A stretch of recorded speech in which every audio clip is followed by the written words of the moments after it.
Welcome to the 301 Colored Commentators, a monthly podcast series where two black men from the state of Maryland debate and give their hot takes on movies, professional wrestling, and TV shows. So have a listen, have a look-see, but nonetheless, enjoy. Hey, what's up, folks? How y'all doing? Yeah, 301 Colored Commentators. We're back for episode number 4. We got a surprise for y'all tonight. I know some of y'all have been eager to see this based on the comments of the photo that we left for y'all. We're going to be talking about tonight the Godfather Part II, a.k.a. the sequel among sequels. We're also going to be talking about the rise and fall of the who? The nWo. You see this right here? Got the shorts. You got the shorts on, yeah. You got the shorts on, but it's like, for God's sake, show some balls. I think it's too late to try and impress them. For life. And also, lastly, no pun intended, we're going to be talking about The Last of Us. That's right, the HBO TV series that was based on the video game. Yeah. Critically acclaimed. Interesting, right? Very interesting. An interesting take on the zombie apocalypse. Yeah, that's what we're talking about. So, what's new with you, homie? Absolutely nothing for a change. Nothing.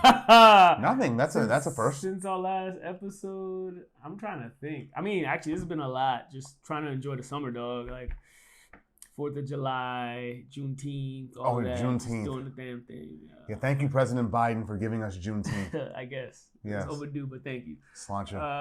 But yeah, that it's been a blur because there's just so much going on. Mm-hmm. But I'm well. That's all that matters, right? So, that is good. Yeah, yep. What about you?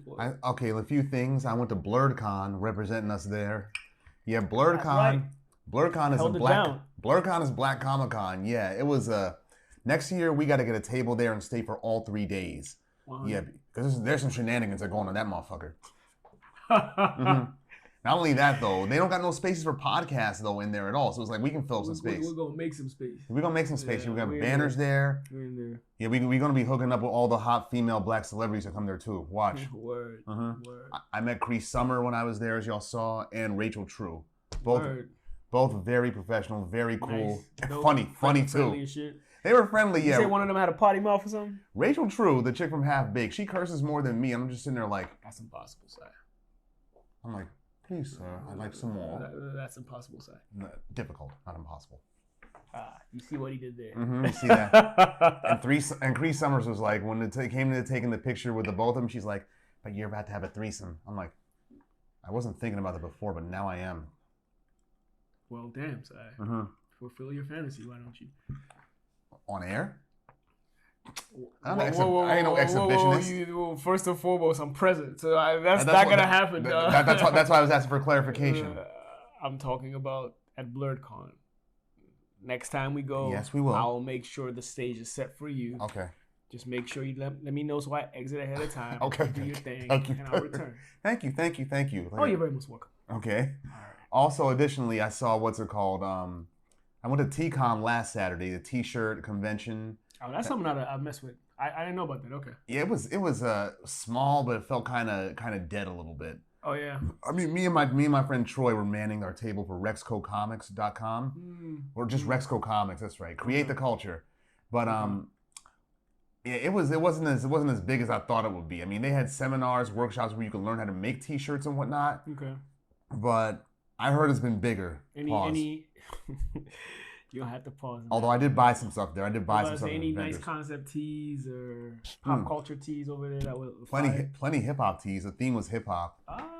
So I would have definitely messed with that. Shout out to I used to collect those things in high school. I'm trying to redo my hip hop collection. Get rid of all my XXL '90s hip hop shirts because I don't want to look. Yeah, I don't want to look. Yeah, thank you. I don't want to look like nobody who just had gastric bypass surgery. That's what I look like with my skinny body. It took me 20 years to realize that. I mean, the baggies are coming back in style, but not the baggies we were wearing. They're a little more fitting than what we wore. I hope so. But they're coming back. But fitting is still in, so it's pick your poison type of thing. It is. So, I mean, I just want to look presentable and comfortable. Facts. I feel you, sir. And lastly, I saw that Indiana Jones Part 5. See, that's why I call it Part 5. I don't even remember the title of the film. That's how bad it was. Sounds like an L, dog. It was an L. I mean, what the hell is Harrison Ford, 80, still making this film like this? I mean, Come on, dude. And they get more and more lighthearted ever since Raiders. Oh, I mean, even though, yeah. I mean, well, not since Raiders, since Temple of Doom. Temple really. of Doom. I like Last Crusade though. Last Crusade was fire. And I like Indiana Jones and the Kingdom of the Crystal Skull with the aliens and the. That was funny Aztec. for me. It was that fun. Was funny. It was fun to watch in the last true Indiana Jones film, and plus, the whole chase scene at the university. You know where that took place in? That was Yale. That was in New Haven. Oh, your stomping ground. Yeah, my cousin's stomping grounds and whatever. They work there. Yeah. I got a family friend that lives around there too. I actually been there because one of them used to work there. It ain't the same like it used to be. They got rid of Cutler's, Educated Burger. Like, that was y'all thinking. Those were staples. What's the side over there that's hood in Connecticut? Oh, you go straight down from Yale, right down Whaley Avenue. Yeah. That's when you see the hood. You know when you see all the Chinese restaurants in the corner. Yeah, I know exactly what you're talking about, bro. Mm-hmm. Yeah. That's home to me. I feel you. Mm-hmm. Shout out to nah. I was a kid. I ain't shouting out no Connecticut. Then New England. Hater. Oh, speaking of region, so music. This is what I've been listening to. Mostly DMV artists. Word. I got Sa-Roc right here. Yeah, she's from Southeast DC. The sharecropper's daughter. This came out in 2020 though, but still, she can spit. Shit. Mm-hmm. Okay, she's a spitter. Yeah, she signed to Rhyme Sayers. Okay. It's Marc right here. Fresh Air. Yeah, he's from Bethesda actually, and he graduated from BCC. Oh. He graduated years after us. Oh, okay, he's a young boy. Young boy, yeah. Okay. Shout out to the Barons. And finally, a substantial PG County boy. Yeah, I met him 3 times already, and he was at BlurredCon, and he alerted me to the release of his album Adultish. Yeah, he's a good MC. I've been messing with him since college. Okay. Yeah. Okay, shout out to the local artists, man. Mm-hmm. Okay. Well, I'll talk to you about that later. Any specific singles from each of these that I should listen to? I'm still trying to decide. All I just bought these. Except for Marc Ray's record, I just bought those other 2. Got you. I don't even know. There's nothing really specific. I need to listen to the new Nas joint. I haven't listened to it yet. Magic. Yeah, you like it? I haven't heard it. I mean, I didn't like the first one, so I don't know how I'm gonna feel about. Yeah, I think as far as entertainment goes, I've just been kind of focused in my little sports world, like the off season for soccer, as the U.S. will call it, but football, not American football, but football. I've been following that, and then now we're in training camp with the NFL football. So you gotta love training camp. Shout out to Jalen Ramsey. So yeah, we'll talk about that later on, maybe next month, because we're gearing towards that other podcast. Sai is also heavily involved in that. We'll talk about that later. But yeah, as far as entertainment, that's what I've been kind of keeping my eye on. So to speak. Oh, did you see what's it called? They cloned Tyrone on Netflix. I gotta see that joint. I heard it's funny. It is, but I gotta see it again to be sure I saw what I saw. It's like there's a lot going on in that film. I gotta check it, but I heard good things about it, so I will probably watch it this weekend. It's like some retro futuristic satire. Oh, okay. Yeah. Okay. And Jamie Foxx, shout out to Jamie Foxx, he's in it. He's so funny. Yeah. I'll check that shit out. It looked entertaining and worth the watch based on what I've heard also. Yeah, it's definitely intriguing. That's dope, man. Okay. So, yeah. Shall we get right to it? Let's do it, bro. Okay. We're going to be talking about The Godfather Part II. That was released around Christmas time in 1974 and was directed by Francis Ford Coppola and written by both him and Mario Puzo, who wrote the Godfather novels on which the films are based. This one right here, The Godfather Part II, it's a sequel and a prequel to the 1972 original Godfather. It's a sequel in that it picks up the 1958 story of Michael Corleone, who's the new Don of the Corleone family, and the aftermath and the implications of everything he does to protect his family and organization after a failed hit on him. And the prequel is about Michael's father, Vito Corleone. It's about his youth and his rise in the New York City crime trade and whatnot. Yeah, and as a young man, he's portrayed by Robert Deniro in an Oscar-winning performance. So good. Yeah, this was so good. They had let me what else was in there? Who else? Robert Duvall, Diane Keaton, Talia Shire, John Cazale. They reprised their roles from the original film, along with what's his faces, Abe Vigoda, Jimmy Caan, R.I.P. to both of them. Rest in peace, yeah. Yeah, they reprised their roles in the ending credits scene. Not the ending credit, but the final scene, the flashback scene. Yeah. Yeah, it's Vito Corleone's birthday. It's yeah. And funny thing, James Caan, who plays Sonny Corleone, Mm-hmm. he demanded that he get the same money that he got for the first film, just for that one scene that he filmed. I'm sure he didn't get that. He did? No, he got it. He got it. Just like Marlon Brando got, what's it called? Just like he got $3 million for doing that one scene in Superman. Wow, the second one. No, the first one. Oh, when he did the monologue type of thing? Yeah. Got you. Yeah, I mean, studios wanted to work with Brando, and they caved into his demands all the time, no matter how ridiculous they were. Got you. Even when he was literally out of shape, like a fat motherfucker, like in Apocalypse Now. Yeah. All we saw was his head in the cave the entire time. Yeah. Excuse me, I was just pulling up the cast names, so I lined up some bad with names, but once the cast names come, you know. So. They also had Mariana Hill as the what's the Corleone mother's name? Oh, the Mama Corleone. Mama Corleone, yeah. And Lee Strasberg, who the famous method actor teacher, of which a lot of these actors studied under him at his institute in New York. He's in the film as well too. He plays Hyman Roth. Oh, okay, I know who Hyman is. Mm-hmm. A lot of these families are probably dead now, huh? A lot of them are. John Cazale, he only did 4 movies that he was in before he died. He died of cancer. Mm-hmm. Robert Duvall's in his 90s. Diane Keaton, Talia Shire, they're still alive. Interesting. Interesting.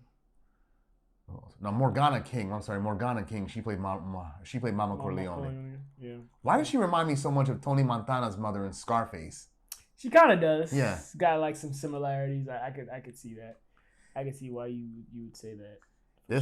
This film right here. Some fun facts about it. One, it grossed $48 million against a $13 million budget and $93 million worldwide. It was nominated for 11 Academy Awards and was the first sequel to win Best Picture. And the Oscar wins that it had also included Best Director for Francis Ford Coppola, Best Picture, Best Supporting Actor for Robert De Niro, Best Adapted Screenplay for Coppola and Puzo. Yeah, that film, it swept the Oscars. It's a very, very good movie. And like its predecessor, The Godfather Part II is a highly influential film, especially in the gangster genre. Culture. Yeah. Pop culture, yeah. And in real life gang culture, like a lot of people like emulated a lot of what they got from this movie. Yeah, you see, especially in rap albums, especially ones with gangster motifs, you see some Godfather 2 quotes or samples from the soundtrack using a beat. For example, the scene in in Little Italy, the Marcia Religiosa. Yeah, that scene, the music that was playing in that scene, I've heard that sampled in 3 places. So many places. Yeah, Immortal Technique, Session, he had it first, underground rapper, and most notably, Nas on Black Republican. Oh, that's right. So I have an interesting intrigue or interest in like organized crime from the most minute levels to the most sophisticated levels. Right. And even in these various tiers of organized crime, you tend to see when you watch documentaries, read books about them or articles, you see them, a lot of them are inspired or they mimic the structure from this movie directly. They do. Yeah, so it's kind of interesting. It's a very influential movie. And ironically, what's it called? Some rappers, I remember De La Soul, their Stakes is High albums that came out in 1996. There's a skit in there where they basically just clown all these rappers that look up to the Italian mafia movies. Say, Italians hate niggas. Why y'all look up to them? Yeah, clearly, even in this movie, you see examples of that. Well, yeah, in the first film, it's like Sonny's sell to the niggas. Yeah, even Frank Pentangeli. Yeah, you remember that scene when they attempt to assassinate him and he's explaining how Mike has disrespect for it. He's Hyman Roth, he's a Jew. He's a Jew. He talks to Spix. He talks to the nigger. I was like, but you got to give context. Context of the time. That's one thing I kind of paid attention to this time around and watching the movie, the historical context with everything in it. Even though it's fictional, it kind of has a timeline to real life history.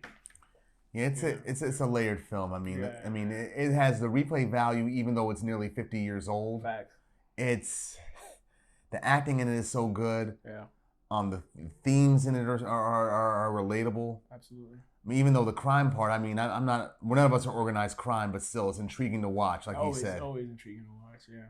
Man. Even from the lower level up to whoever the top levels are. Yeah.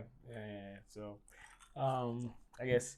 What are some of the scenes, before we even get to our favorite scenes, what are some of the things that intrigued you about this movie? It was how much more better it was than the first, and how how they intersect, how they juxtapose Vito Corleone as a young man ahead of his time with what Michael was going through. Ahead of his time. Mm-hmm. It's so well done in that sense. Yeah, it seems right through. It's like it's not confusing at all. No. And what's it called? We got to see a lot of context. It provides a lot of context to the first film as well too. Yeah. Like Vito, his different love that he has for each one of his children. Yeah. Like we see in the film, Sonny, he was always rough. Yeah. Fredo was a sickly child. Yeah. Michael was his favorite. You could tell even from when he was a baby. Yeah, when he after the funny thing is after he kills Don Vanucci, like, gets rid of Don. Your father loves you very much. Michael. Suo padre amore ben assai. Yeah. Ben assai. I'm like, you just kill a nigga and then you come back to the stupid tell your dad your son that you love him very much. Yeah, you didn't know that he was gonna be your successor. No, he didn't even want that for him. No, he didn't. He did it, but at the beginning, Mike didn't want anything to do with it. No, but he proved to be a natural at it. Yeah, like he's damn good at what he does. I mean, he's military trained, so he recognized that niggas was gonna come kill his father. Yep. But he was cool under fire though. Very stoic. While his boy Jenko was like struggling the cigarette, and Michael's like, give me that. Mike was calm. He didn't even really have experience in that, but he was like well composed. Yeah. And even when he offered to assassinate Salazzo and McCluskey, they laughed at him at first. He's like, what the fuck y'all laughing at him for? He's a dedicated. He came from war. He just came from war. He knows how to kill. Yeah. He ain't your little brother, Santino and Tom. Yeah. So, but yeah, I thought that was also one of the best parts of the movie, given the time that this movie was made and how, like you say, they juxtapose, the correlation between the son and the father, even though the time frames are historically very different. They're going through a lot of the same experiences. But they handle them differently. Differently, exactly. Yeah, Michael, he could have been every bit as great as his father, if not greater. But the problem with Michael is two things. Vanity and a pathological need for revenge. Yeah. Yeah, with him it was pathological. I mean, you can't let some shit slide. You cannot let certain shit slide. But Michael, he just goes at everything. He's cold. Everybody. He was cold. Cold, calculating. Yeah, very composed. Michael Corleone, as portrayed by Al Pacino, that nigga was a chess master. Yeah. Always 10 steps ahead of the game. Always thinking ahead. Thinking ahead. Oh my God, the scene where where we thought he was about to get got in the Senate hearings, and when he gets due to Frank Pentangeli's potential testimony, and he comes there with Frank Pentangeli's brother, Vincenzo. You knew you couldn't snitch in front of him. And then you see the dude's face like. He's like, oh shit, you brought my brother here. Not Pentangeli's face like. Yeah. You better not, nigga. You better not snitch. Exactly. All he had to do was look at him and that changed his mind. Exactly. So so to give y'all probably already watched that, but to give context, Frank Pentangeli was not a fan of how Vito was running things, especially Michael was running things, especially the fact that he was doing business with the Rosado brothers and the Rosado brothers. He was Clemenza, the Fat Man's successor. Yeah, exactly. Yeah, they said Clemenza died of heart failure, but one of his soldiers from the first film, Willie Chichi, he's like, nah, that wasn't no heart attack. Yeah. He implies it was homicide. It was homicide, yeah. It probably was. And the whole dispute between Pentangeli and the Rosado brothers was due to Clemenza apparently promising them some territories in the Bronx, but the book said, Clemenza didn't promise them niggas shit. Shit, right? Mm-mm. Yeah. So Pentangeli was just holding up his mentors and his predecessors in vendetta against those two. Yeah. I think a lot of it is also it's also kind of synonymous, just on a what you call it, broader scale of things. It's like comparable to today's world where you have our parents or grandparents and they see the way we handle things today and they're like, back in our time, this wasn't this. Things have evolved so much. We're at that age now. Yeah, things have evolved so much. We handle things a lot differently. and they can't seem to kind of stomach that. But at the same time, everything is fine. Everything is cool.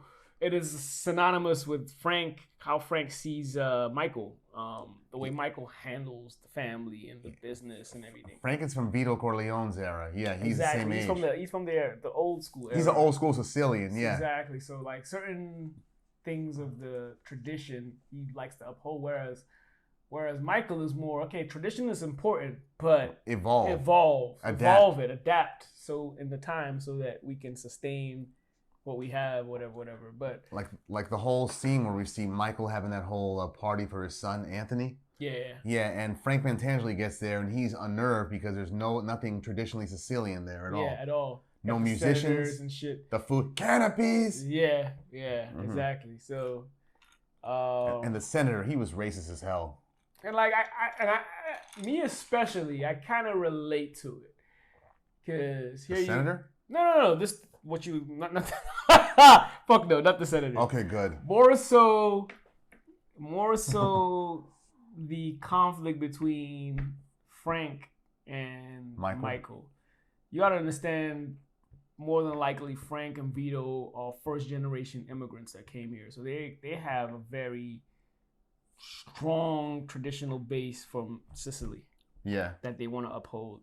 Michael respects it. He understands and respects it, but he's also born and raised in America. So he's cognizant that things change. Exactly. So he's very much, he respects his culture, but he understands the importance of evolution and adaptation. Even though he initially denied his culture in the first film. Yeah. I mean, before he makes his bones with protecting the family, you see how he tried to look like a white American with his hair parted and whatnot. Exactly.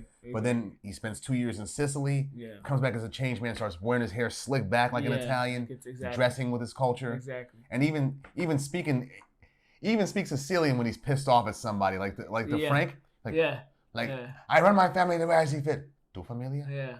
Like, nigga, your family's name is Corleone. You're gonna run it like a Corleone. You're right. Even when he's aggravated, he speaks to everyone. Like, even to Tom, White Tom. Yeah. He speaks Sicilian to him when he's pissed. Mm-hmm. You're right. But yeah, just back to my point. Like, I go through that shit every day with with not necessarily only my parents, but people at home that are very strong on like a lot of the traditions. I'm very respectful, and some of the traditions I definitely like to uphold, but I understand the importance of evolution because things change. If we didn't evolve, we still be in the tall grass with the apes. We'll still be fucking slaves too. We still be in the tall grass. Tradition didn't change. You know what I'm saying? So we still be scratching each other's buttocks in the tall grass with the apes. Yeah. And that's the way I see it. Yeah, in that sense, I get how Michael is moving. And like we also said, what's it called? We mentioned Frank Pentangeli a lot. Yeah, he's a big part of the movie. Yeah, he's one of Michael's 3 capo regimes. The other 2 are Rocco Lamponi and Al Neri, who are also in the first film. Yeah. And we mentioned Senator Geary. Senator Geary's racism is very telling. Even in his opening scene where he's giving that speech, where he doesn't even try to pronounce the Corleone's name properly. Very American. Anthony Vito Corleone. Very American. I'm like, look, I see that and I think of how people say my name, and my name is as white as it comes. I know you're not complaining. I'm not complaining. No, I'm just saying that. Imagine my scenario. Yeah. I got the. Now I don't play about it. Before I used to let it slide. Now I'd be like, pronounce my shit properly. Fuck that. I remember being on a job interview where people ask me, so how do you pronounce your name? Is it C? Is it Say? Is it Sly or something? Yeah. I'm like, pronounce my shit properly. I'm like, first of all, how you get a 3-letter name when my name has only 2 letters is right in front of you? If you can pronounce the former coach of Duke's name and how it's spelled, then there's no reason why you can't pronounce mine. Exactly. So I don't let that slide anymore. So nah. You gonna pronounce that shit properly. And Gary's racism was more blunt when he was in front of Michael trying to make a deal. Yeah, exactly. Talking shit about Italians. Exactly. I'm like, I'm just sitting there like, Michael's gonna make you pay for this somehow. Yeah. And he did. He did. Yeah, he set him up to be with a dead hooker in a brothel. Yep, and that wouldn't look good in his political career. No, so it's like, we're gonna help you out. In exchange, we need some help from you. And exactly. And as soon as the Senate hearings happen, you hear him change his tune completely. Completely.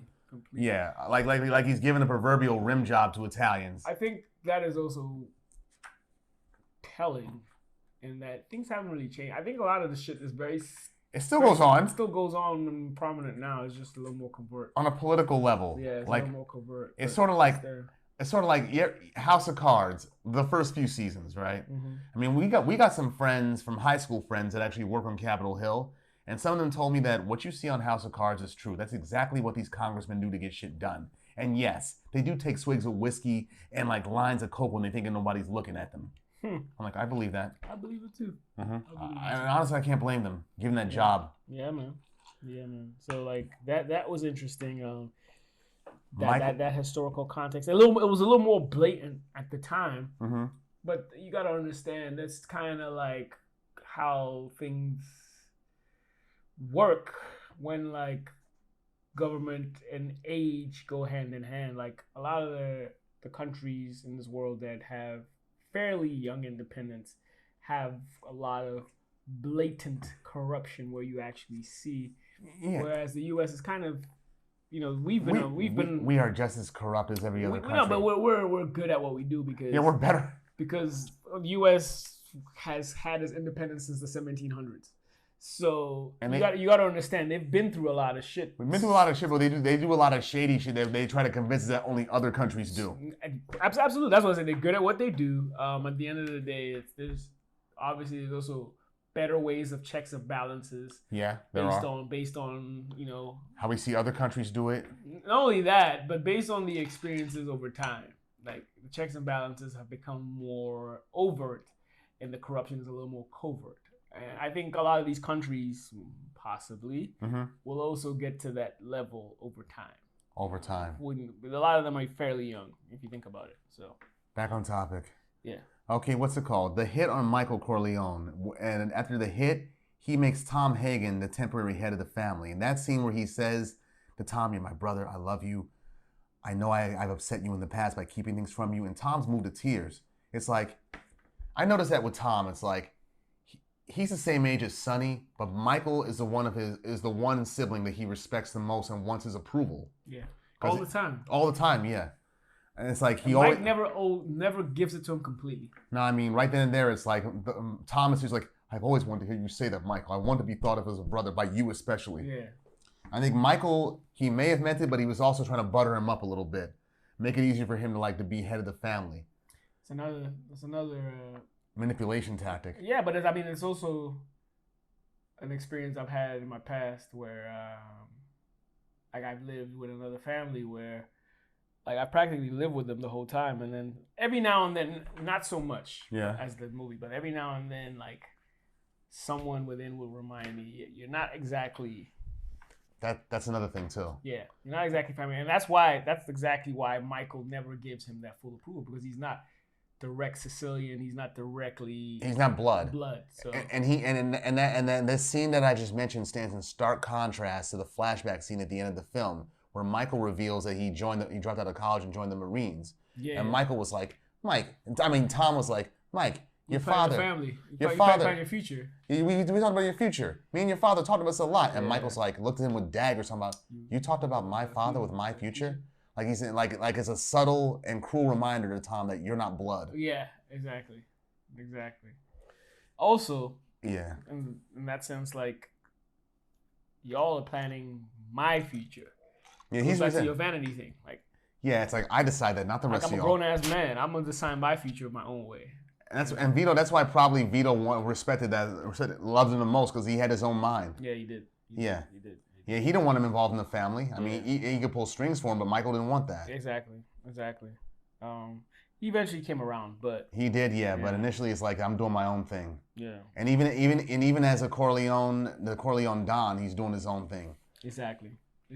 But had Vito been around though, things would have been differently though. I think so. A whole lot less bloodshed. Less bloodshed. And I think the whole promise of the Corleone family being legitimate in 6 years. It would have. Under Vito, I think it would have happened. It would have happened, yeah. Michael is just cold. He's too cold and bloodthirsty. Yeah. Even and as we see with his own family, I mean, not just his siblings or his mother, but with his wife and his kids. Yeah.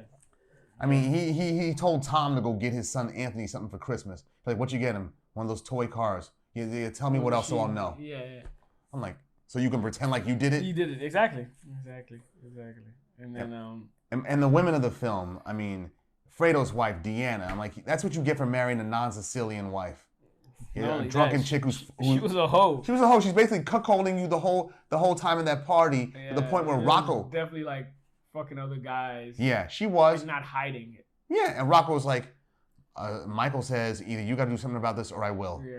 And Fredo being weak is like, you do something. I can't control her.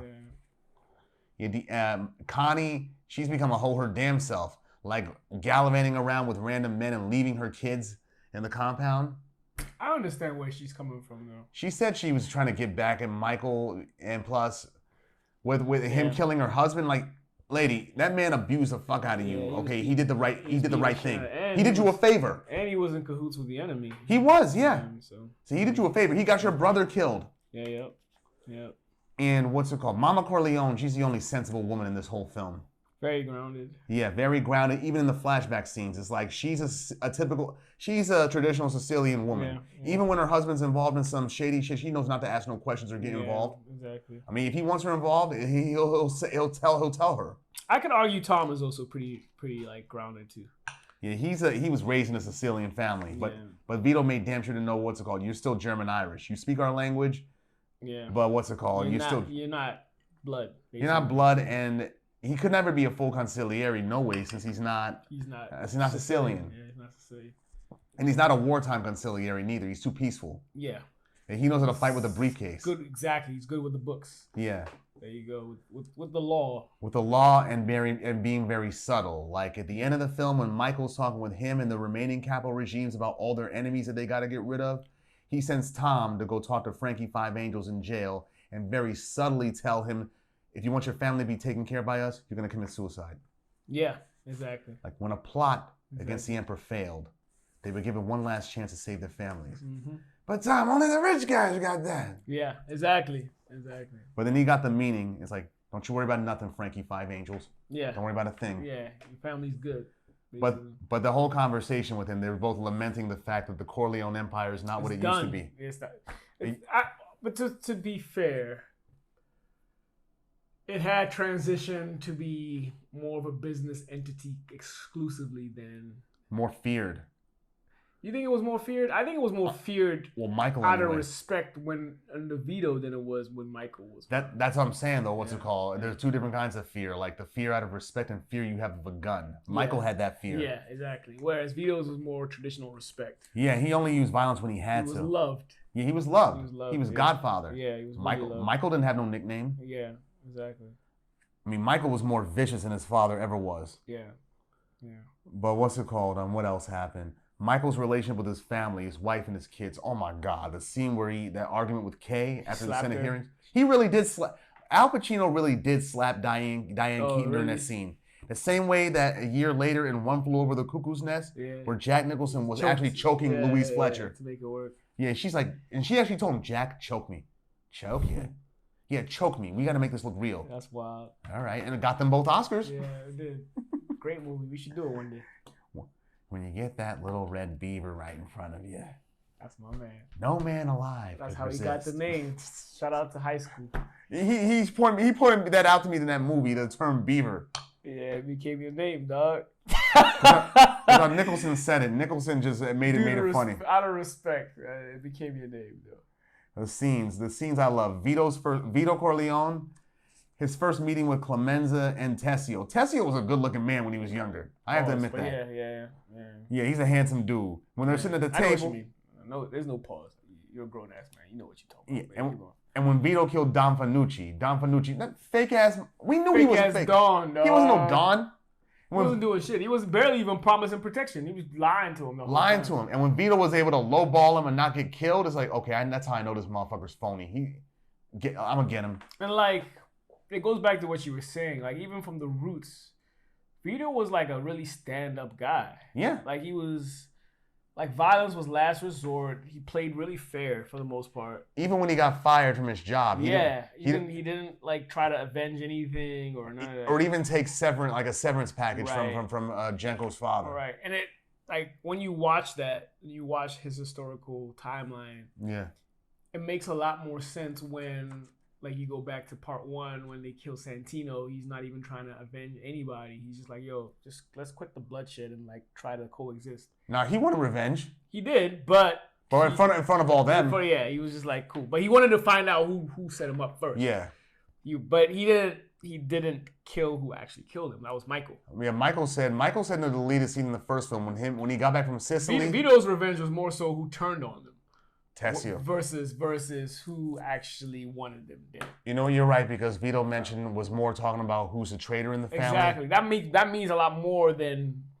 And Michael did say, what's it called? You don't have to have any part in it. You gave your word. I didn't give mine. Yeah, exactly. I take full responsibility. Exactly. So. I'm like, okay. Mm-mm. And what else? Michael Kay revealed that she had an abortion and she aborted the third child. And the just range of emotions that Al Pacino goes through. The switch in that, really good acting. He's like, what? Then sadness. And then like his face is, you could see his eyes are starting to red up. His face is starting to, and it was really good acting. Yeah, when she just kept digging. I knew you could never forgive me, Michael. Not with this Sicilian thing that's been going on for 2,000 years. Shut up! Haymaker. And you see, even the chair had to get out of the wild, way. Yeah. The chair had to get out of the way. Yeah, shit was wild, B. But did you see he hit her with the left hand, but in his right hand, he still had the cigarette in between his fingers the whole time. Like, that's self-control. Oh, man. No offense. This is unrelated to the movie. Yeah. It is related to the movie, but unrelated to the movie. How the fuck did Michael go to Sicily, wife that badass Sicilian Apollonia, and then come back and decide to go back to Kate after that experience? I would have gone back and found me another Sicilian woman. Levels, bro. Yeah, the Sicilian woman was right for him. And plus, Apollonia was fine. Yeah, she was bad compared to the other joint. Kate was too white American. Apollonia, she was just right. Unseasoned, bro. Yeah, Michael, when he first saw her, he was thunderstruck, and for good reason. Unseasoned. He went back to the unseasoned flow, bro. Unseasoned, yeah. Unseasoned like white people potato salad. But that's neither here nor there. I'm just trying to figure out why he went that route.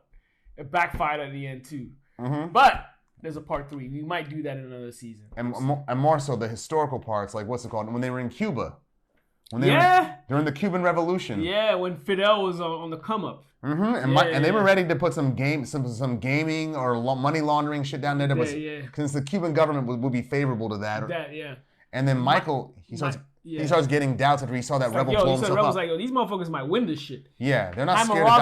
Hyman Roth was like, nah. And what happened on New Year's?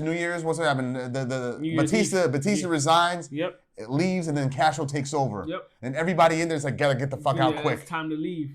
That was one of the most powerful scenes in the show or the movie. Mm-hmm. Because that actually did happen. Yeah, it did. And then also how he confronted his brother. How he learned of his brother betrayal at first. Yeah. Like when they're in a sex club and Fredo's like, Johnny Ola taught me here. And Michael's after like, he denied knowing, he's just like. And he's looking, he's like, he's not the body, like, go ahead. Yeah, go ahead. Just fuck that shit. Yeah. Yeah. And he got Johnny Ola, but did not get Hyman Roth. No, he didn't. Yeah. But Roth was a chess master his damn self. He knew that Michael had Mo Green, his boy, killed in the first film. Mm-hmm. Yeah. He did. Mm-hmm. I didn't ask any questions. It's the business that we chose. Yeah, it's a business. It had nothing to do with business. He was a dirty Jew, though. That's why they in Jerusalem and Israel did not give him an asylum when he was trying to flee. Panama, Argentina, them neither. He was dirty. Yeah, they knew he was dirty. Yeah. And Michael's like, Panama won't take him. Not for $1 million, not for 10. Shout out to Naeem in Panama. Yeah, shout out to Big Body. We're gonna have you on here for the Snatch episode. Yeah. Yeah, the scene, what's it called, where he talks to Fredo, trying to get more information out of him. I was like, yo, do you think Fredo would have lived if had he been more apologetic? Because he was not sorry at all in that scene. He just wanted. I think Michael made his mind up. Like, what's it called? He was like, you took care of me? I'm your older brother and I got stepped over. I think he made his mind up, bro. The only reason why he even confronted him was because of Connie. And to get information. Yeah, and to get information. But he had made his mind up, though. He had to, because what's it called? If he let his brother live and that betrayal got around, nobody in his family and the other families wouldn't respect him. Yeah, so Fredo had to go. Yeah. Yeah, because you saw at the end when we thought he excommunicated Fredo, he goes to Neri talking about, I don't want anything to happen to him. My mother's alive. Yeah. I'm like, Seriously? That's why he purposely asked her about the whole. To make sure he was doing the right thing. Yeah, like when his pop was alive, like. Yeah. Did he have to make the hard decisions? As far as like, is it possible you could lose your family? And she's like, no, you can never lose your family. When he heard that, he was like, yeah, I can't kill him in front of her. Yeah. Mm-hmm. Basically. Or there's also the fact that she really didn't understand what he was saying. She didn't. But he was hypothetically asking that. Yeah. And then when she said, no, you can never lose family, which is a lie. Mm-hmm. Well, that's not a lie. It's more so a facade, or should I say, a delusional take. Once he heard that, he would never disrespect his mom. So he was like, all right, as long as she's alive, keep him good. But she doesn't want to we just spare don't her want to be that in the pain. same. We don't want to be in. I don't want to be in the same place as him. Well, technically he wasn't. He watched. Well, yeah. He watched and at the funeral for Mama Corleone, where it looked like he made amends with Fredo at Connie's insistence. That's because of Connie, yeah. He hugs him, and then he looks at Al Neri as if to say, don't get it twisted. I still want you to kill this nigga. Yeah, he still gotta die, bro. And Al Neri was like, okay, cool. Yeah. And Connie was in on that too. Connie was in on that. You think so? I think so, yeah. Based on her telling Fredo that Anthony's gonna go to Lake Tahoe now, and how she was in the third film. Trying to like assuage Michael's guilt. Saying, no, Fredo died and he drowned Michael. He drowned. Like, bitch, you knew. You were part of that. You might be right. I never thought about it from that angle. You might be right. By the third film, she is Michael and Vincent's conciliary. She's very hip. Connie is. She's smarter than they give her credit for. Throughout the whole movie, she's actually very hip. Throughout the whole thing. So even when he had her husband killed, she knew. She was upset about it. Yeah, she called him on it though. Called him on it. Yeah, she did. She did. I mean, she knew it. You waited until father was dead until you could kill him. Yeah, she knew. She knew.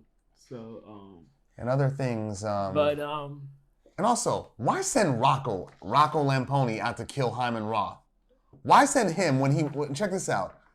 When he was in the Senate hearing, when we see the Corleone family tree, the crime family tree, Rocco was clearly designated as a capo regime, which means he's known to authorities. Yeah. Why send him out there? That puts you in jeopardy. Yeah. Yeah. That's a good question. Because if that had happened in real life, they would have pinched Mike. Michael, yeah. Because it correlates back to him. Even though the Senate hearing resulted in like he basically derailed it with Vincenzo Pantangeli being there. Yeah. Yeah, what's it called? It's still known. I mean, certain law enforcement agencies know about his family. Yeah, that's true. Yeah, that didn't make no sense to me sending Rocco. Send a soldier, a no-name soldier. Exactly. The thing is, well, would a no-name soldier have access to? It was an airport. Oh yeah, that's true. And a bunch of press were there, so he could disguise himself as a reporter. Great point. That's true. Yeah, that wasn't thought out very well. Yeah, and the theory was that Rocco he allowed the hit on the Corleone compound, so this is his way of making amends. Because when they're discussing the hit on all the remaining Corleone enemies, Hyman Roth, Tom disputes that it's impossible to get him. Michael says no, then looks at Rocco, who says one of the few lines that he has throughout the whole Godfather series. Difficult. That's one of my favorite scenes because it's so real. Difficult, not impossible. Especially when he refers to how if history has ever taught us anything, you can kill anybody. And it's absolutely correct. Till today. And till today. And the other intriguing part about it was Michael's motivations when Tom tries to reason with him. Is it worth it? I mean, you've won. Do you have to wipe everybody out? Yeah. I don't feel I have to wipe everybody out, Tom. Just my enemies. Just my enemies. That's all. That's all. I mean, but you make an enemy out of everybody, though. Shout out to Currency Spitter Andretti. He actually has a mixtape called Drive Through Theater. Yeah. And they have different excerpts from this movie. So if you know, you know. Mm-hmm. If you know, you know. But yeah, that was one of the scenes. Another scene in that mixtape was when Hyman Roth brought out the birthday cake. Oh yeah. It's like make sure everybody gets a look at it before they get a piece. Exactly. Like that's on there too. Hyman Roth. Yeah. What else? Michael bringing Vincenzo Pantangeli there was not just to scare Frank into not testifying, but it was also a way of saying, I didn't try to have you hit. Because if I did, your brother would not be here with me right now. He'd be trying to kill me. Yeah, that's exactly right. Mm-hmm. One, and then two, there's that element of tradition that you don't snitch. Yeah, the Cosa Nostra. The Cosa Nostra code, and like having his brother who's actually like eligible. Like he has, even though he's not a Don. Like he said, his brother could have been. Like he said, his brother could have been like a big deal. But he could have been. So he has that respect for him. So he's like, nah, I'm not going to snitch in front of my brother. So. And the whole ending of the whole hearing, Tom Hagen just goes very hammered. This committee owes an apology. This committee owes an apology, Senator. And then he starts speaking Sicilian to what's it called, Vincenzo. El honor de la familia es a posto. Es a posto. Yeah. Okay, let's bounce. Yeah. Oh. Yeah. This is, yeah. You know, Michael ends up alone at the end of the film despite being victorious. Yeah. He alienated everybody, his family, his crime family. It's like, what else is there for you to do now? Yeah. It's a very Pyrrhic victory, especially when juxtaposed to how his father got things done. Absolutely. And his father, yeah, he was a vengeful motherfucker too. He waited 20 years, over 20 years to kill the guy that killed that killed his family. Yeah. Antonio Endolini. But you had to do that. He had to, yeah. Because that was the route to get his olive oil. Mm-hmm. Get that guy out of the way. Get it out the way. And then we see how his boy Don Tomasino, what was wrong with him, how he ended up in a wheelchair. Yeah, when they shot him on the way out. Uh-huh. On the way out, yeah. Such a good movie. Such a good movie. It's a really good movie. It's 3 hours, 3.5 hours, but you don't feel it because it's so well done. Yeah, you're just engrossed in it. You want to see what happens next. Yeah. It's yeah. And oranges. Oranges are like a motif of death in the film. Michael's eating an orange when he's meeting with Tom and the capo regimes, discussing who needs to get got. Yeah, I didn't even catch that. Yeah.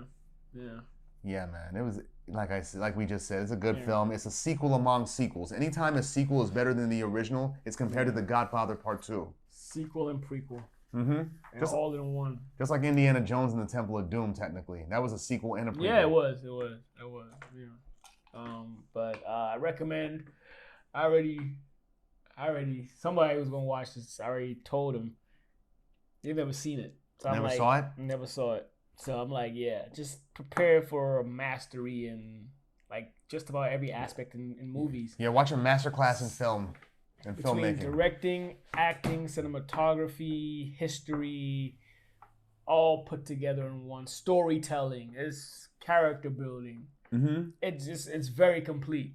It's very complete. I mean, there are some questions you have here and there, like how Sai proposed the whole idea of if the assassin of Hyman Roth should have been a soldier, not a capo. The capo directly links back, traces back to Michael. Then he should have been pinched. But clearly, after part 3, you see he's not. So there are definitely some questions here, but they made a part 3. If they made part 3 during the 70s, I think it would have been a better film than what we got. I think it's a decent movie, but the first 2 are so good that it kind of derails it a bit. But in modern times, it's still a good movie. We might cover The Godfather Part 3 in the future. Why not? Since we've done 1 and 2, right? So, yeah, we got to. And plus, we got to cover Jordan Peele's first movie, Get Out, since we already covered his last 2. Right, exactly. Mm-hmm. Furthermore, what are your favorite scenes before we move on? In The Godfather Part 2? I feel like we've taken a lot of time in this, but it's a good movie. It's a good film, yeah. So, The when Vito Corleone, when he assassinates Don Fanucci amidst a Little Italy religious march. Yeah, when he cuts him up. No. Oh, Don Fanucci in New York. In New York, yeah. Just shoots him, and because he got a big mouth, he put the gun in his mouth and shot him there. Him again, And then he just tears the gun apart, puts it down chimneys. Is like, well, you ain't got to worry about no forensic evidence. Fingerprints, that didn't exist back then. Yeah, exactly. Ain't no Irish cops gonna go in no Italian neighborhood. That's right. Mm-hmm. That's right. So you good either way. Yeah, that's a good scene. And plus, the whole neighborhood probably knew you did it. So, but they had your back anyways. Yeah, they all hated Fanucci. Exactly. Tom, the scene where what's it called? Tom, Michael, Al Neary, and Rocco were discussing the hits on everybody. If you can kill anybody, anytime, anywhere. Yeah. Whole scene. That's one of my favorite scenes actually too. And absolutely, it's a great scene. And because it's real, but it's also great. Yeah. Indeed, and the scene where Frank Pentangeli, where he gets set up. Michael Corleone says hello. The Rosado brothers try to kill him. One of those Rosado brothers was Danny Aiello. Oh, yeah. That was him. Yeah. Well, he was real young back then. R.I.P. Yeah. He was Sal from Do the Right Thing. Do the Right Thing. You want your boy? Here's your boycott up your ass. Yeah. That's a good scene too. What are yours? Outside of the one you said, New Year's Day or New Year's Eve in Cuba when he confronts Fredo. Very, very powerful. Oh yeah, that they show that scene in like what's it called in like greatest movie scenes ever is when he gives him the Sicilian kiss of death. Yeah, because it's passionate, but he knows that he has to take him out. He clearly loves his brother, but he's so heartbroken. Yeah, you broke my heart, Fredo. You see a mix of emotions in that one scene. There's He's anger, hurt, and sadness about what he knows he has to do. Because he loves him. Yeah, he loves him. He clearly loves him. That one.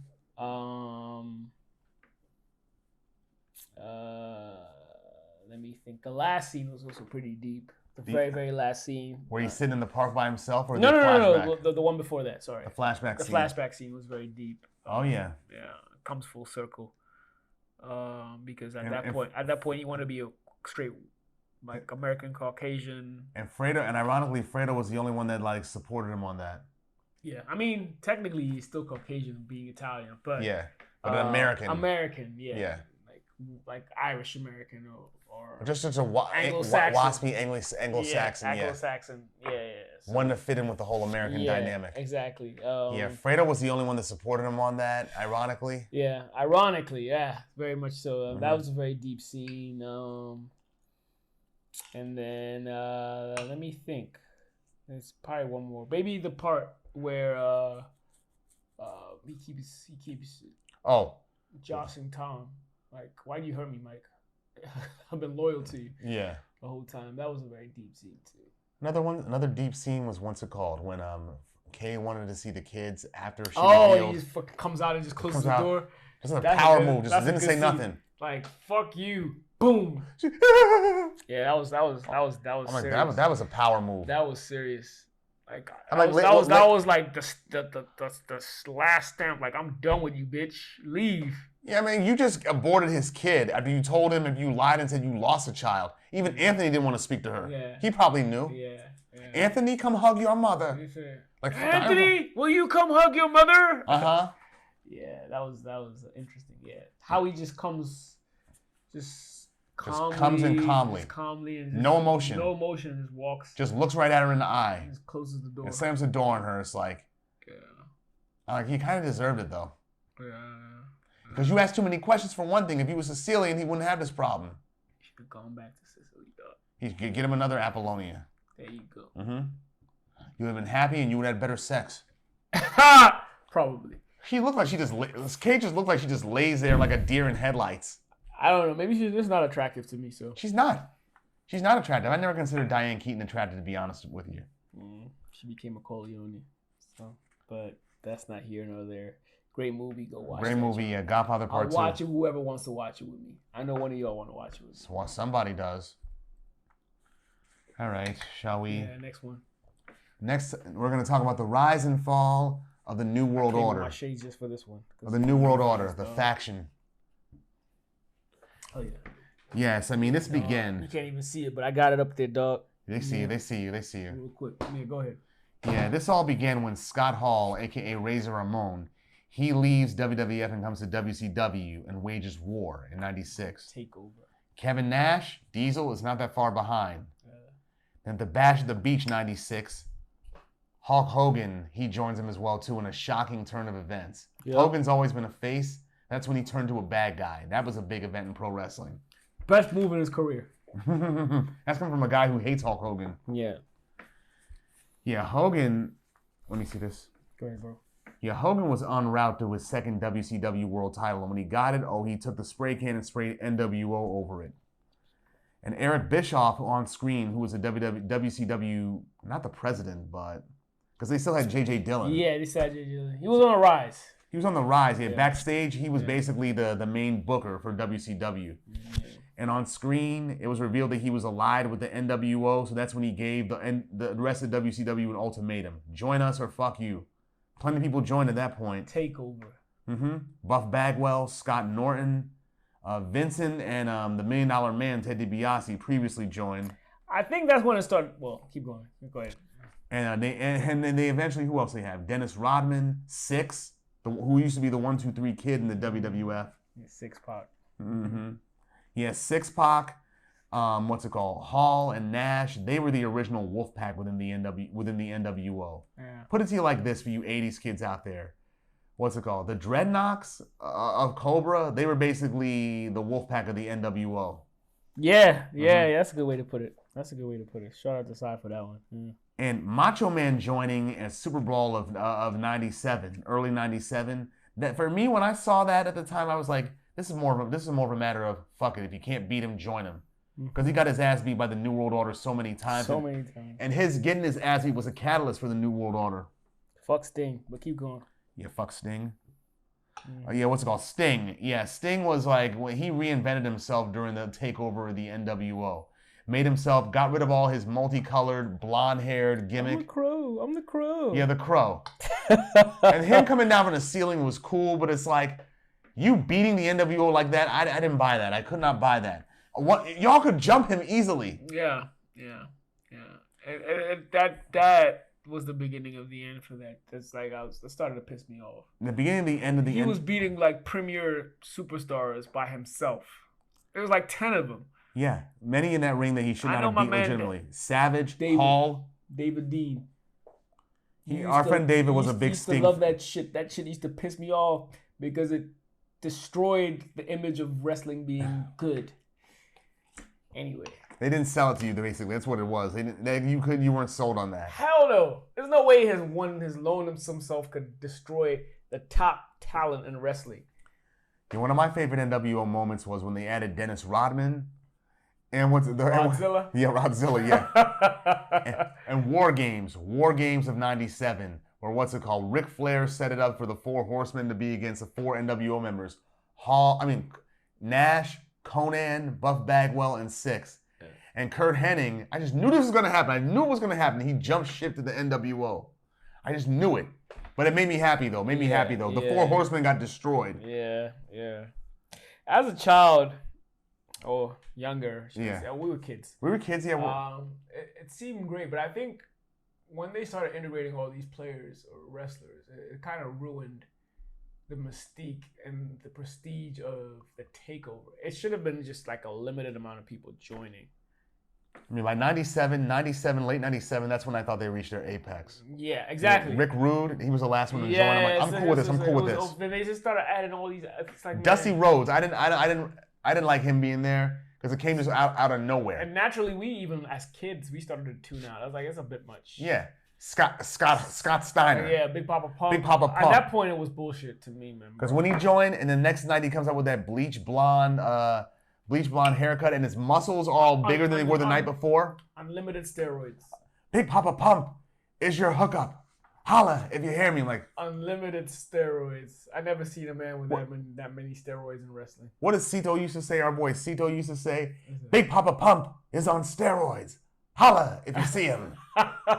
Ain't gonna be too hard. Unlimited steroids, dog. That thing was crazy. Like yeah, dog. Big Papa Pump. He was ripped and like, I'm not gonna say it's a pause statement, but yeah, he looked like a walking hard-on. Wow. That's what he looked like, a walking boner. Nah, he was out of control with the steroids. Yeah. I think they said it started to affect like his rage. Probably. Like on and off the camera and shit. Probably because the Steiner brothers, remember how they used to be even in the WWF? His brother was my favorite Steiner, by the way, Rick. Rick, yeah. The dog-faced gremlin, yeah. Remember how they used to be like University of Michigan varsity wrestling letterman? Yeah. His brother was a better wrestler. Like pure like Olympic wrestling, like Greco-Roman wrestling. He was actually. Rick, right? Rick was a better one. Yeah, I think he was Olympic. It was Olympian, I think, almost. I think so. Yeah. And let me ask you this though: what the Steiner brothers, was their move the Steiner recliner or the Frankensteiner? Was those any of their moves at all? Do you recall? The Frankenstein, I think it was. Yeah, the Steiner recliner, I think that was. Yeah, the Frankenstein, I think was it. No, the Frankenstein was that the bulldog. I think on it the may top rope. I think Scott held their opponent on the rope. Yeah. And then Rick would do the bulldog from the top rope, if I'm correct. That's Steiner recliner. That was Steiner recliner. What was the Frankensteiner? That's what I'm trying to figure out. Because rewind it back, when I first discovered them in WCW in like 91, their signature move was the Frankensteiner. But I think that was Frankensteiner was what's his face's move alone. Rick Steiner? Rick Steiner, which was just a bulldog. Okay. And I think the Steiner recliner is when they're on the ropes, yeah. Okay, so, that makes sense. Yeah. That makes sense. Yeah. Okay, and beginning in 98, what's it called? After Hogan lost the belt, that's when Hogan and Macho Man started feuding. And that led to the split, the black and white and the red and black Wolfpack. Mm-hmm. The Wolfpack, that went downhill. It's the beginning of the end, dog. When you look back in retrospect, they should have stayed white and black. They should have stayed white and black. I mean, because the red and black, it's like Macho Man got injured, and then what's it called? He was out for a long time and never came back. Yeah, it was just the outsiders holding it down for them. Pretty much. I mean, just Kevin Nash, Conan, and Lex Luger. Yep. Sting. I mean, him joining is like, God, it's like a fan service move. I started to tune out after that, dog. I did too. I mean, I started paying attention more to WWF at that point. That's when they started to gain their ranks. They regained their momentum, yeah. Because 96 and 97, WCW was kicking the WWF's ass. Yeah. Every Monday night, Vince McMahon was fucking shitting rocks. Yeah. So, and that probably led him to do the fucking Montreal screw job as a catalyst to get them back over through that controversy. It didn't work. It worked. I think it worked. Screw job was what, 97 or 98? 97. Oh, okay. The Montreal screw job. Yeah, so that might have worked. Because Shawn Michaels and the D-Generation X kind of was built from that, right? Mm-hmm.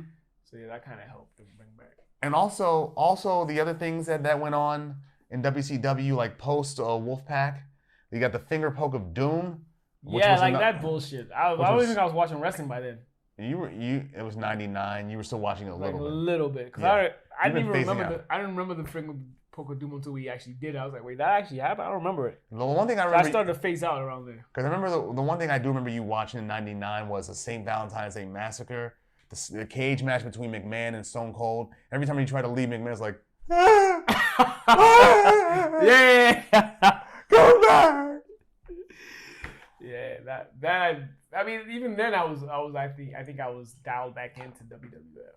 So yeah, and even then the Attitude Era, it wasn't as great as it was in 98. 99, they were doing some things, but it's like it became more like I kept watching out of and there's like titties and shit. Yeah, by 99, yeah, when they started doing that on fucking what's it called, pay-per-views. Sable and then the Cat, Miss Kitty or whatever, and even Mae Young. Ugh. Like her titties look like a fucking prosthesis.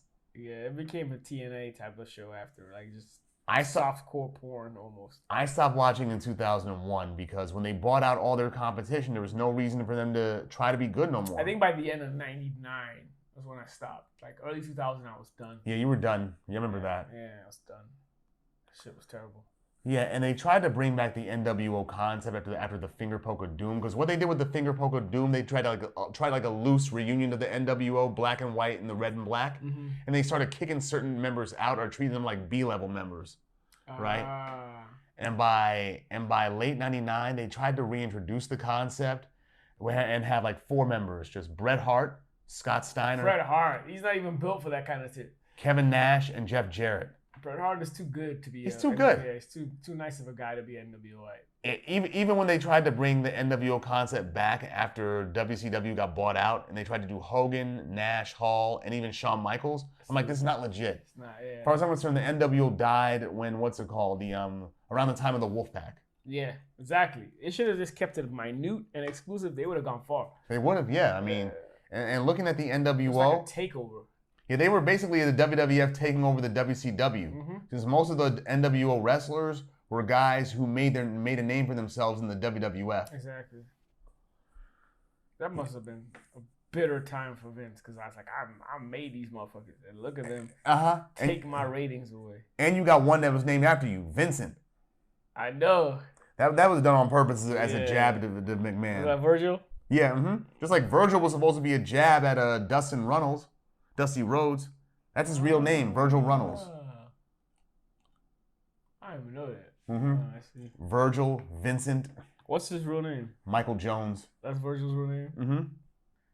Funny guy. Michael Jones. Another. Well, shout out to him, I guess. Yeah, it wasn't effective when they tried to restart it. Just like DX, any iteration of DX after 99 doesn't work. No. It was a good era, though. It was a great era. Yeah, this shit doesn't work no more. Yeah, 98 was the last great year of pro wrestling for me. No, we was walking around school like, hey. Hey, how you doing? How you doing? Shout out to my man Fred, dog. We was on that. Shout out to my man Fred with the suck it joint. I had my 10th grade. I think I had every DX shirt out there. I was a big fan. Yeah, you were. I remember. Degeneration X. Shout out to my bro Fred. Yeah, man. Yeah. I think they just overdid the faction and it ended up being their downfall. Yeah, we met the original Wolfpack back in 2017. Yeah, rest in peace Hall. Rest in peace Hall. Yeah. Six. I mean Sean Waltman. Yeah. Kevin Nash. We met Nash. We met Shawn Michaels. Yeah. The Clique. The Clique. Yeah, 4 out of 5 members of the Clique. Triple H wasn't there. Yeah. Probably cost too much money to get him. Yeah. He was a billionaire at that time, being part of the family. Yeah, he married in the McMahon family. Whatever. Yeah, he chose well. Yeah. I bet every time he smashes. We saw people that no longer exist there outside the hall. I think Lex Luger was one. Lex Luger's still alive. Oh, he's alive? Yeah, he's just wheelchair confined. But Nikolai Volkov. Nikolai Volkov, and he lived nearby that the venue too. Yeah. In Maryland. Okay. He lived nearby there, so it was no thing for him to show up there frequently. Was he really Russian? Huh? Nikolai was really Russian? Okay. It was the other one that was a false. Well, Boris Zukov? Yeah, he's from Minnesota. I think he went to school with all the Minnesota boys. Rick Rude, Kurt Hennig, Barry Darsow. Yeah. Okay. Yeah, the nWo, it was good for 96 to 98. Yeah. Back when they were really kicking the ratings asses. Yeah. Good times. They were influential. They were the faction that was influential. In school, when middle school, some of our boys in the neighborhood would like form an nWo clique and just like try. They wouldn't try to jump people, but we were heavy in that junk. I remember I used to make my Christmas lights like in the form of nWo. Like, I like line them up in that sense, in that way. New world order for life. Great times, bro. And Macho Man had his nWo theme music had a ooh yeah. That shout out to rest in peace Jimi Hendrix. That's one of the greatest theme songs in wrestling history, dog. Yeah, Hogan made it his own. And also, he actually plays the guitar for real, right? Hogan? Yeah, he's but he didn't play it on that. That was Jimmy. It was Jimmy. But like he actually plays the guitar for real. But that's another thing. Using licensed music like that. I'm not saying WWF. How did they get away with that? They probably paid Hendrix's estate. Just got it. But here's the thing, though. They were like they couldn't really make any music of their own. So a lot of their theme music for certain wrestlers sounded very familiar, like Chris Jericho. The Lion Tamer theme music, that sounded like Even Flow by Pearl Jam. DDP. Nirvana, Smells Like Teen Spirit, yeah. Shit was like a rip. It was, you could hear it. Rest in peace, Kurt. And speaking of DDP, Macho Man, while he was nWo, that his feud with DDP was one of the best Savage's things. Theme was a British prong song. It's like, that's like a royal. The Pomp and Circumstance?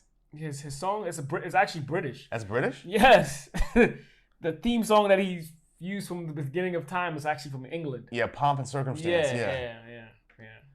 I did not know that. Yeah. You're right. That is, they probably licensed to use that too, unless they made their own. More than likely, yeah. And Hogan, his original theme music was "Ravishing" by Bonnie Tyler. Oh yeah. That's you did. That also became the theme song for the cartoon. Yeah, it was the rock and roll wrestling. That was a dope song for the intro for cartoon. It was. Yeah, I mean Hogan used the instrumental in the song for his theme music. Did you ever watch the cartoon? Do you remember it? Vaguely. I remember it well. It was a decent cartoon. I can probably find it on YouTube. His heels were Junkyard Dog. No, those were his friends. Junkyard Dog, Andre at the time was good. Oh yeah, before.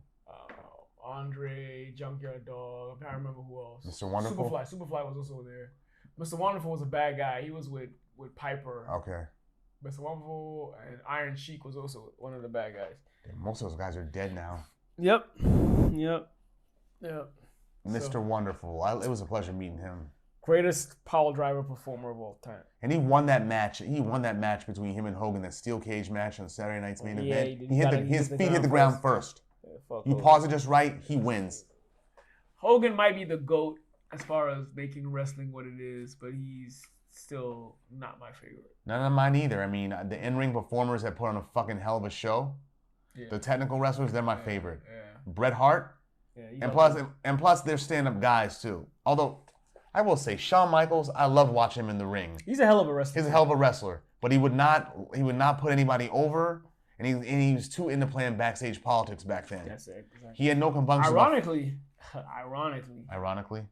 Monty Jannetty was a better wrestler than Shawn Michaels. You think so? Yes. He's a better technical wrestler than Shawn Michaels. Just go revisit their matches as the Rockers. He just didn't have the charisma. Yeah, that's true. To sell himself. Shawn Michaels had charisma. I mean, they were when they worked together, they were just so in sync. Like elbow. Jannetty was by far the better well, I won't say by far, but he was a better technical wrestler than Shawn Michaels. Just watch the Rockers matches again. He's definitely the better of the two. I mean, they were, as Gorilla Monsoon often described them, as tag team specialists. Yeah. Like when they would elbow drop somebody, then flip up at the same time. Yeah. And then like super sweet chin music somebody. It's like, good God. Jannetty was a very, very, very good technical wrestler. He just didn't have the charisma. No, he didn't. That's the only difference. So. nWo though, like we hold a candle to how it used to be. Mm-hmm. Yes. Mm-hmm. They're the one that had influence. The good times, man. Mm-hmm.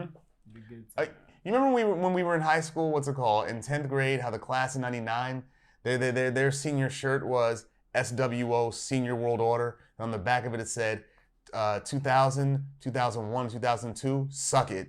Oh, that was great. I don't even remember that, but that's a great concept. Yeah, they had ill shirts. The classes that came before us, really, not only did they have good senior pranks, but they were just...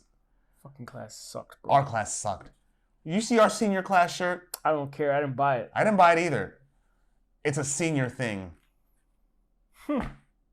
Unseasoned. Unseasoned, yeah. Our fucking class was unseasoned, bro. I'll just keep it like that. I know what he means. I know what you mean. I'll just keep it like that. But yeah, the classes before, I even feel like the class afterwards was cooler.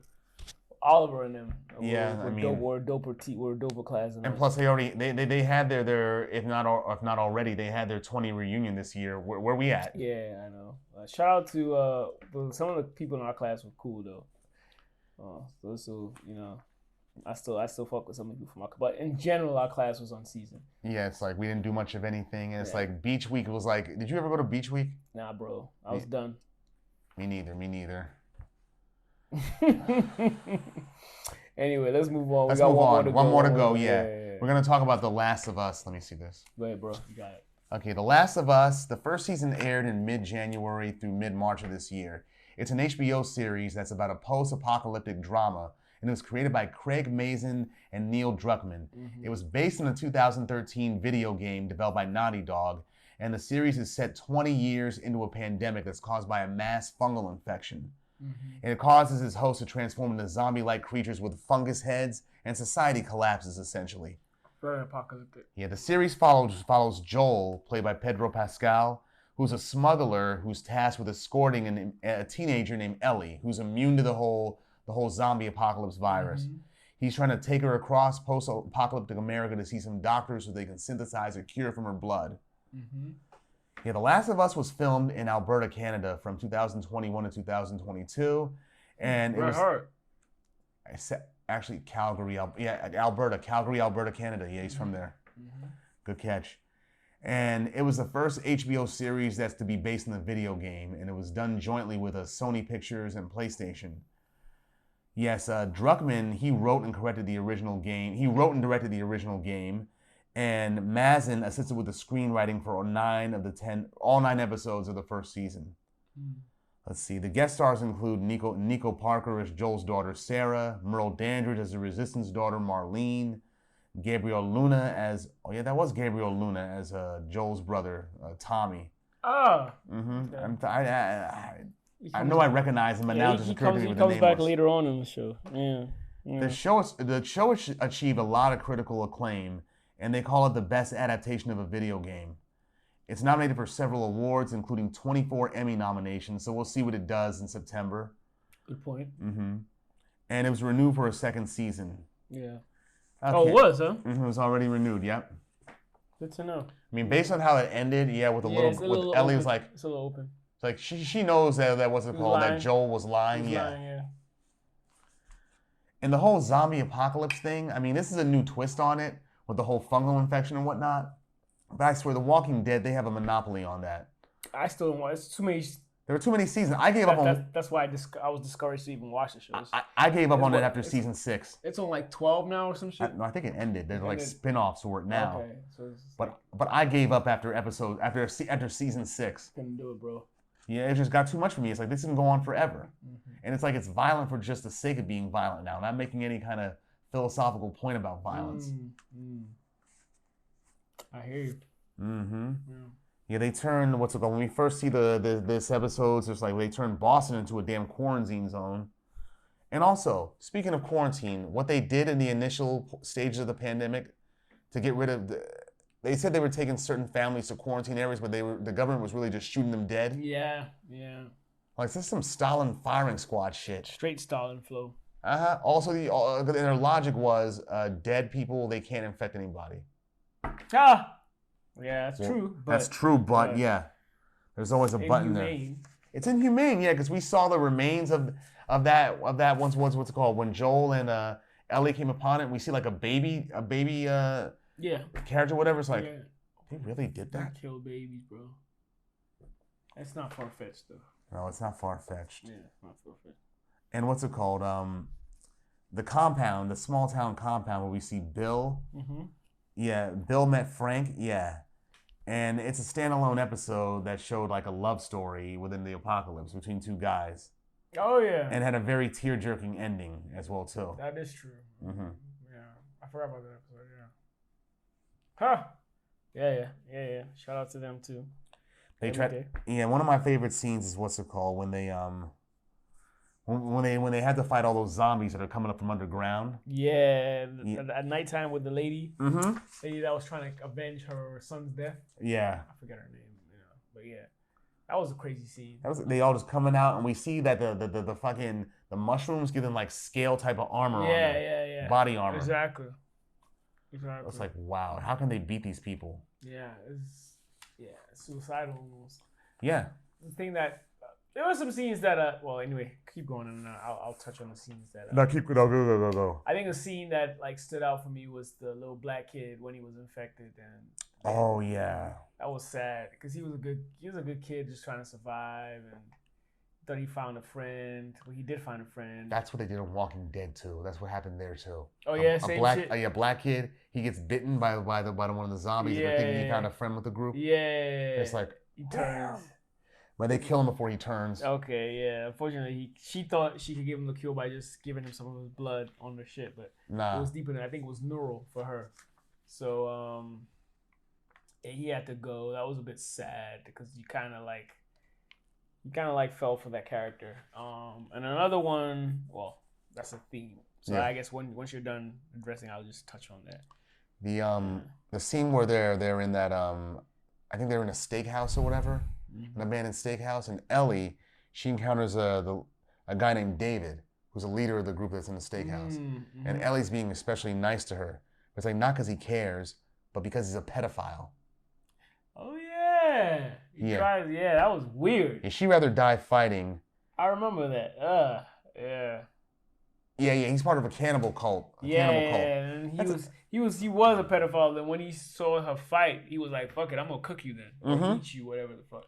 That's another thing, and that's another Walking Dead thing too, right there. Terminus, because they had a group of humans who wanted to shelter people after the zombie apocalypse, but those humans turned on them and ate some of their people, and it gave them the idea, fuck it, to survive, we gotta they either join us or they feed us, and they became cannibals. That's from Walking Dead too. Huh? I wonder when was the video game made? The video game was made in 2013. I wonder if these concepts were in there. That's a good question. I don't know. So which one came first? Walking Dead might have got the concept from them. Walking Dead came first, yeah. When did well, this was from PlayStation 1, right? PlayStation. They just said PlayStation. So that's probably PlayStation 1. Yeah, Walking Dead was based on a comic at first. It came out in the 2000s. And the show started to come out when was it? 2009 or 2010? Well, PlayStation also came out in the 90s, right? Yeah, PlayStation came out in the 90s. So that's a good question. I'm gonna check out when this game dropped and for what console. If it was from PlayStation, then it's before Walking Dead. Yeah. They have to go all over the country. These people, Kansas City, Salt Lake City. They were migrating like a motherfucker. All to get to this one area in hopes of getting what's her face Ellie's blood. Yeah. And how that ends is funny. And they found what's called a giraffe in like some post-apocalyptic magical moment or whatever. Mm-hmm. But what else? And Joel's still reeling from the fact that his daughter got killed at the beginning of the film during the apocalypse. Yeah, that kind of haunts him and like drives his motive and I guess rationale as the movie continues. And we later learn from the Firefly Patrol, a group of rebels, that Ellie, it turns out that the cures actually can work. The cure can work. They can synthesize the cure, but the bad news is it would kill Ellie. And Joel was not trying to have that. That's right.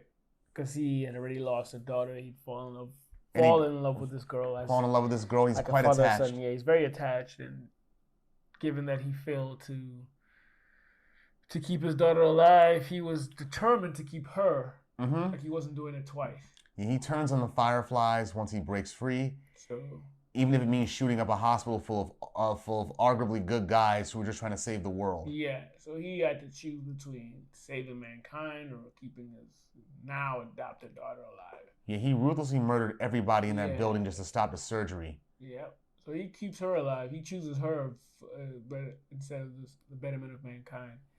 And that's an interesting concept because I wonder what we would do as individuals. You basically doom mankind with that pretty much. If I were to do something like that, like if I were to probably pick between mankind and like my child, if I were to go ahead and pick mankind, I would commit suicide thereafter. Because I know I probably won't be able to live with it going forward. That kind of guilt. But I understand it's for the betterment of the people. So I would probably, if I was as attached to her as he was, I probably would kill myself after understanding that, okay, mankind needs to continue. Yes. I do. But it's an interesting concept. What would you pick? That's a good question. I mean, between saving the entire world and saving my son. Mm-hmm. A very close son at that, not like a not blood. Yeah. Depends that's relative. Like he saw her as like a stand-in for his daughter, like a surrogate for her, like a proper. He felt like she was blood because. I mean, he was living all they've been through for one thing. Yeah, I mean, all the experiences, the loyalty, like the love. He just loved her. So I get it. But I know if I was in that situation, I probably would. I'm not a parent. Yeah, so let me not talk. But if I were to pick mankind, I think off the rip, I probably would kill myself. If I was a parent, I'd have an easier time making that choice. Yeah, I probably would kill myself if I picked mankind.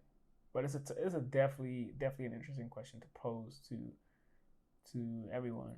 I guess y'all answer in the comments. What would you pick? Your child, your offspring, or would you pick mankind? Make a choice. It's a very, very interesting scenario. And when Ellie wakes up after he gets her out of the hospital, he lies to her, tell her the cure was never going to work, no way. Mm-hmm. And then they got to make their way back to Tommy's town and live like a normal, reasonably happy life. Mm-hmm. But she's a smart kid, and Joel's story has plenty of holes in it. And it's like, and she's looking at him like, Joel, so that's how it really went down? Like that's what she wants to say. Yeah. But I get why he doesn't want to tell her the truth. Yeah. But at the same time, it's like, it's a very moral conundrum. Very much, dog. It's like, damned if you do, damned if you don't. Mm-hmm. Mm-hmm. I thought the series wasn't bad, though. I mean, it was cool, especially the fact that they took it from a video game. They had to kind of like fill in the blanks since it's a video game. Yeah, they had to. You know what I mean? So there's a lot more you have to tell. Mm-hmm. Video games are they're quite basic. I mean, they're basic, but nowadays they're like multi-layered narratives. I mean, but this is based in the PlayStation back in the day. 2013. This game was made in 2013? Yeah. Oh, so then it was PlayStation like 3 or 4, yeah. Oh, so it was probably more layered. Yeah. Okay. I thought it was it was an older game. Yeah, at that point, video games had evolved and probably more evolved now than they were back then. Yeah. I mean, I wouldn't know where the hell to begin with a video game. The last thing I ever bought. RPG joints. I mean, the RPGs, the way they are now, are way more enhanced. Like Zelda for N64. We had a strategy guide for that. Yeah. I wonder if they still make strategy guides. That's funny. Online, maybe, or in GameStops? Yeah, I wonder. That was a thing when we were growing up. Yeah, we needed those. There was no like apps or cheat codes or nothing like that. Well, there were, but it's like we didn't use cheat codes all that much. Yeah. Even though in wrestling games, if you manage to hit somebody a certain way, they'll complain that you cheated. Mm-hmm.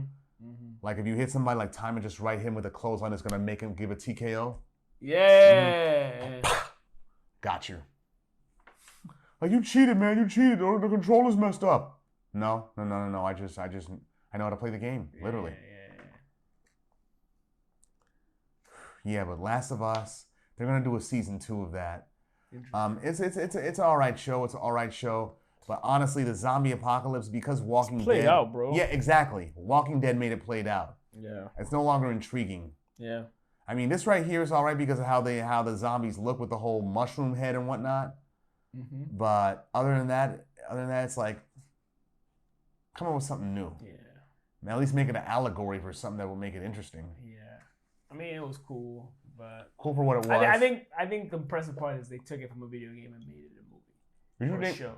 So. Did you think what's it called, the whole pandemic part, has some political influences? I mean, in today's pandemic or yeah, today's. I can't call it. I can't call it. Ask me this in like 5 years, maybe. Okay, I remember. Yeah. What do you think? A little bit. I mean, the way they were discussing it at the beginning of the series, it paralleled like Fauci's discussions about the pandemic and COVID. Yeah. And I think this film, it adds that elements in there. I mean, of course it takes from the video game, but it adds real world current event elements in there in order to add more intrigue, to get people writing think pieces, I suppose. Yeah. But other than that, it's just another zombie apocalypse. Oh, you're right, dog. And that's all I have to say about that. Me too. Forrest. But yeah, check it out. If anything, go check out The Godfather 2. Yeah. 1 and 2. 1 and 2. If you want to check those out. And if you want to check them both out at the same time, look up The Godfather Saga. Yeah, it's 7 hours long, but it shows the first 2 Godfather films in chronological order along with deleted scenes. I have that on Blu-ray actually. The Godfather Saga. Yeah, that's something I could watch, but I'm like, I need bathroom breaks. Yeah, I have it. Well, I have it. I have the whole set on Blu-ray, so it's not on 1 disc. It's like on 4 or 5 discs. Me too. Yeah. But they've been re-releasing The Godfathers over recent years. It's like The Godfather Part 3 is now called The Death of Michael Corleone. Oh, really? That was never the title of it when I was growing up. They never have no titles for them. Yeah, they didn't. It was just Godfather 1, Godfather 2. You don't see Rocky doing Rocky 5, Adrian's Revenge. Yeah, exactly. But yeah, go check that. It's a really good movie. Yeah, I won't say for the first time, but for more detailed time, I watched it with historical context. It was different. Right. Watching it this time around, it's a good movie though. So. Yeah, I mean, it's just good replay value. It's like you see something new. Always. Something new every time you watch the film. Yeah, because it's like 3.5 hours. You're definitely gonna catch something you might not have caught first time or second, third time, fourth, whatever. So it's kind of like when I used to watch the Shaka Zulu joints.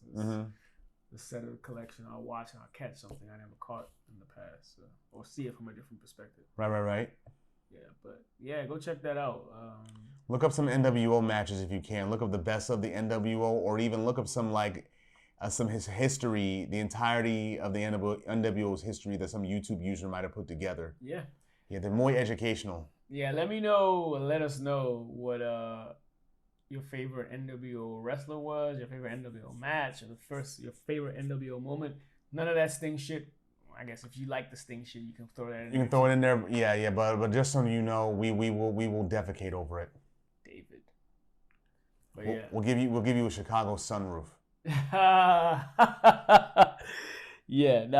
yeah, it was a great era growing up in that nWo mist. It was dope. It was dope time to be alive. Yes, it was. The last few great eras of pro wrestling. Yep. So, but yeah, like, comment, subscribe. Let us know what you liked about the show. Godfather is such a long movie. But you'll get through it. You probably have your own takes if you've already seen it. So let us know what you thought. Let us know in the comments. Let us know online. I mean, on social media. Just talk to us. Yeah. Yeah.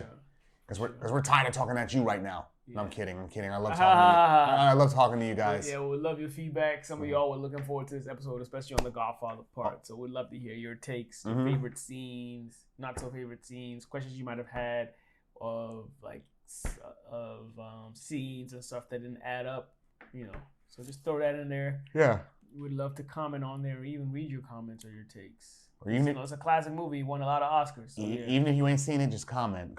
Like straight up. Say something like, "I've never seen it, but I've always wanted to." Straight up. That's fine. Yeah. All right. On that note, peace. We out.